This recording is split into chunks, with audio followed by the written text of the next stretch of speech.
Hello friends, அனைவருக்கும் வணக்கம். இன்றைக்கி என்ன வீடியோ பார்க்க போகிறோம் அப்படின்னு சொல்லி பார்த்தீங்கன்னா, அது 10th ஸ்டாண்டர்ட் யூனிட் 6ல் இருக்க புக் பேக் கொஸ்டின் ஆன்சர்ஸ் தான் வந்து பார்க்க போகிறோம். வாங்க நம்ம வீடியோக்குள்ளே போகலாம். இதுக்கு முன்னாடி நம்ம 5 யூனிட்ஸ்க்கான புக் பேக் கொஸ்டின்ஸுமே நம்ம பார்த்துட்டோம். நீங்கள் யாரும் இன்னும் அந்த வீடியோ பார்க்கல அப்படின்னா நம்ம சேனலில் மேலே ரீசெண்ட் வீடியோஸில் பார்த்தாலே உங்களுக்கு தெரியும். அப்படி இல்லைனா கூட ஒன்றும் பிரச்சனை இல்லை, நான் உங்களுக்கு டிஸ்கிரிப்ஷனில் லிங்க் கொடுக்குறேன், இதை போய் செக் பண்ணுங்கள். இப்போ ஃபர்ஸ்ட் கொஸ்டின் என்ன அப்படின்னு சொல்லி பார்த்தீங்கன்னா, சரியான அகரவரிசைனா முதல்ல என்னன்னு தெரிஞ்சுக்கலாம். அதாவது ஆர்டராக இருக்கிற மாதிரி ஈன்னு ஆர்டராக இருக்கிறது பேர் தான் அகரவரிசை. இங்கே வந்து இ இருக்காது, ஆனாலும் நம்மளால் ஓரளவு அதை வந்து லைன் பண்ண முடியும். அப்படின்றது எது அப்படின்னு சொல்லி பார்த்தீங்கன்னா, ஊக்கு அப்புறம் ஏ, ஏ வரும், இது ஓகே. அதே போல் மக்கு அப்புறம் மா, இந்த மாதிரி அகரவரிசைப்படுத்துறது. நெக்ஸ்ட் கொஸ்டின் என்னென்னா, தமிழினத்தை ஒன்றுபடுத்தும் இலக்கியமாக மா.பொ. சிதம்பரனார் எதை சொல்கிறாரு அப்படின்னு சொல்லி பார்த்தீங்கன்னா, சிலப்பதிகாரம். நச்சிலைவேல் கோகோதை நாடு, நல்யானை கோக்கிலி நாடு, இத்தொடர்கள் குறிப்பிடப்படுகின்ற நாடுகள் முறையே சேர நாடு, சோழ நாடு. சரிங்களா?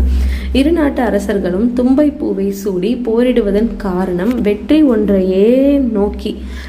ஒன்றையே பார்த்து போரிடுறது எதில்? நாட்டை கைப்பற்றல். அதுதான் வந்து ஆன்சராக வரும். மாவளவன், மானா திருமால், ஓகேங்களா? மால்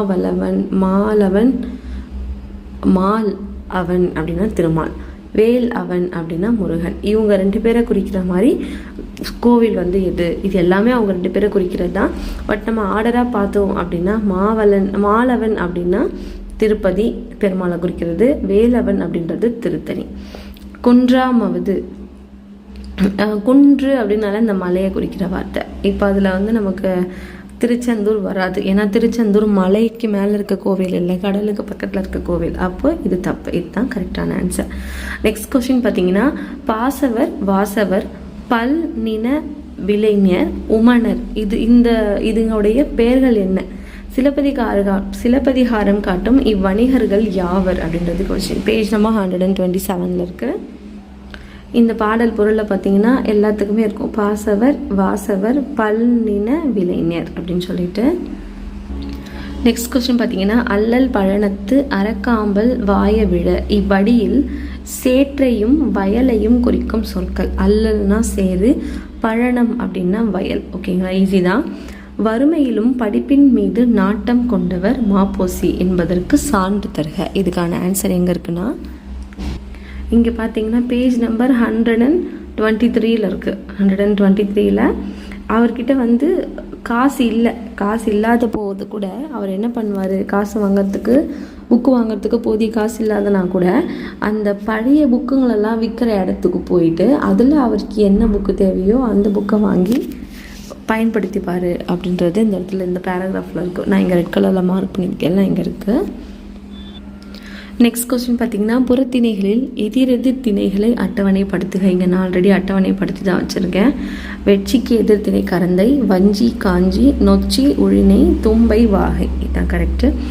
நெக்ஸ்ட் கொஸ்டின் பார்த்தீங்கன்னா, பொதுவியல் திணை பற்றி குறிப்பெழுதுக அப்படின்றது கொஸ்டின். பேஜ் நம்பர் 136 இருக்குது. இங்கே அப்படியே பார்த்தீங்கனாலே உங்களுக்கு தெரியும், பொதுவியல் திணைக்குன்னு தனியாக ஒரு பேராகிராஃபே கொடுத்துருப்பாங்க. ஸோ அது ஆன்சராக எழுதுனா போதும்.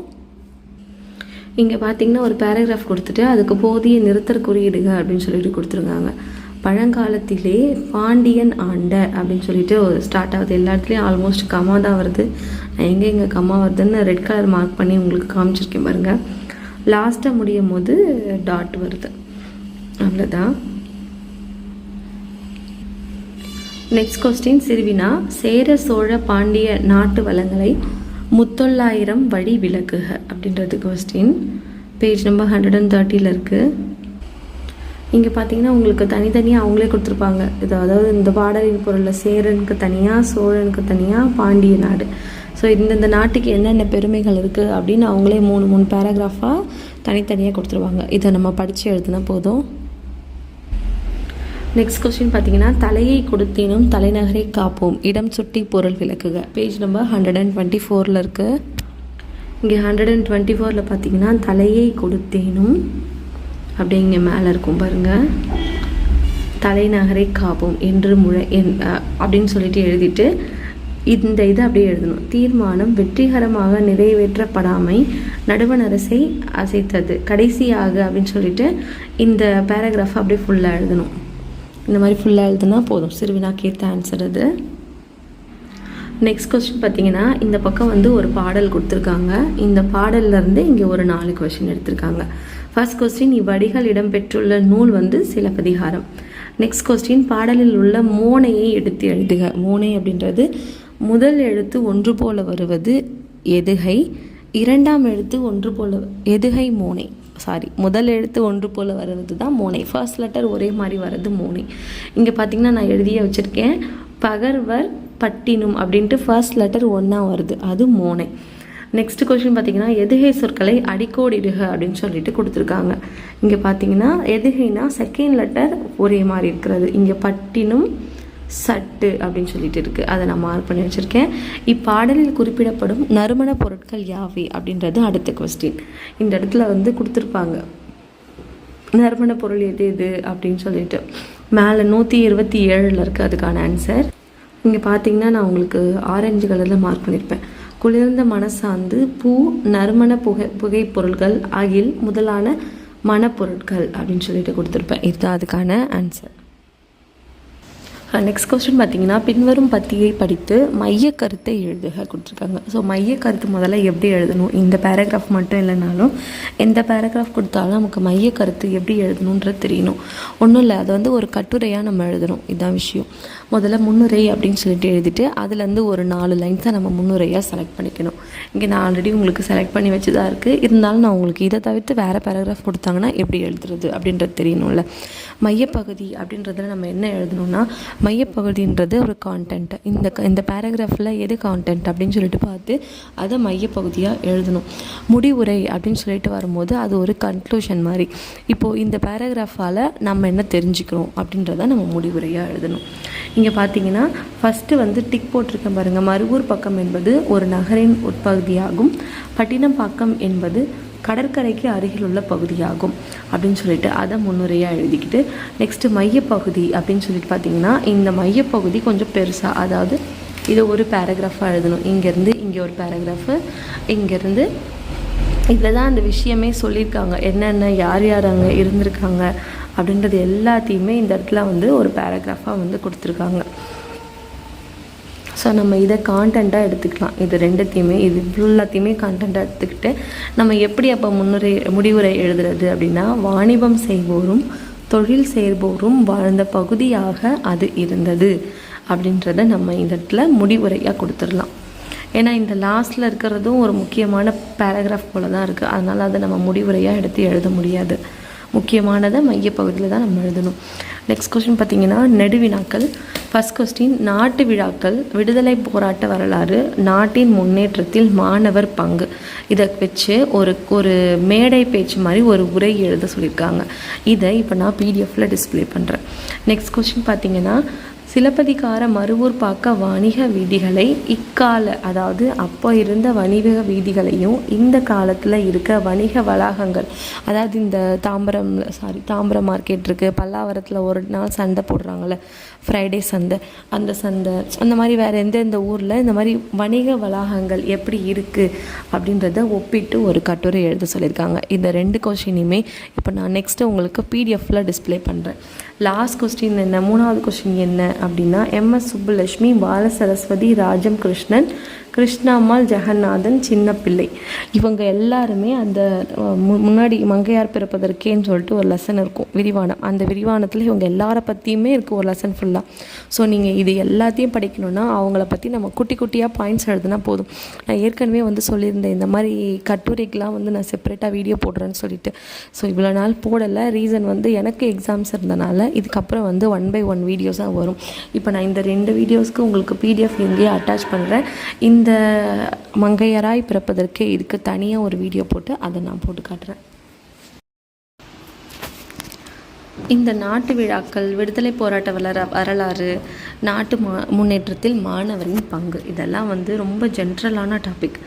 என்ன கதை வேணால் அடிக்கலாம். இப்போ நாட்டு விழாக்கள் அப்படின்னு எடுத்துக்கிட்டால் உங்களால் வந்து ஓனாக எழுத முடியாதா? என்னென்னலாம் நம்ம வந்து ஜென்ரலாக கொண்டாடுவோம், சுதந்திர தின விழா, குடியரசு தின விழா, காந்தி ஜெயந்தி, உழைப்பாளர்கள் தினம், இது எல்லாமே.